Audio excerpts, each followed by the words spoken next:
Hi, I'm Jason Scott Jones.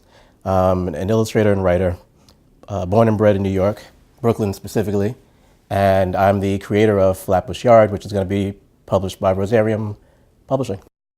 Flatbush Yard is about Agnes Robinson. She's the youngest female detective on the NYPD. She's a woman of color, born in Brooklyn, but her family hails from Jamaica. And her background, her culture features heavily into the story. She's not aware of it in the first issue, but there's a lot of spiritual goings on, supernatural goings on, a lot of unexplained phenomena. Her daily life of being an investigator and a detective into crimes kind of overlaps into the supernatural spiritual realm, and she gets pulled into it. I started out in comics a long time ago. I worked as one of the creators and contributors of Milestone Media, and from that time to today I've had a ton of stories that I really wanted to get out. Stories that were about people and places and things that were important to me, that were like me, my friends, and my family. But there's certain perspectives that I don't find in regular comics, even though I'm a fan of comics that have names that we already know. But with Flatbush Yard, it's an opportunity for me to write and illustrate a story that's about us, that speaks to us, and that I think people will find really interesting, and I hope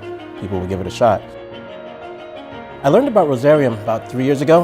I was at ECBAC, East Coast Age of Black Comic Convention, and I met Bill Campbell. We were part of a whole group of artists and people who were at the convention and were talking afterwards. A few months later, I was illustrating some work of my own, and Bill saw it online and asked if I wanted to publish it through Rosarium. That got us into conversations, and the story that I was developing was called Flatbush Yard. I explained what the premise of the story, and Bill talked about what Rosarium's doing. I was really excited by it, and now we're working together.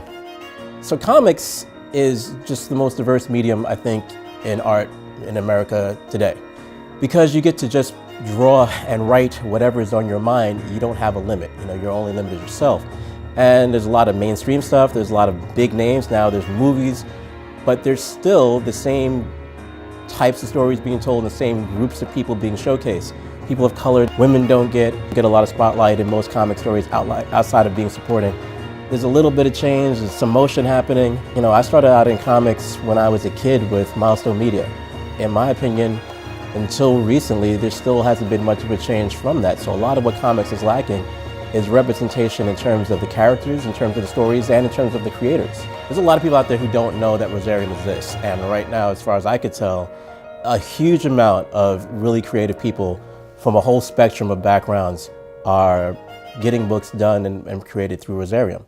And if you like interesting stories, exciting stories, things for adults, things for kids, science fiction, mysticism, everything in between, eclectic art styles, traditional amazing art styles, Rosarium has all this stuff. If you really have a hunger for something that you haven't gotten, it's probably at Rosarium. You should probably check us out.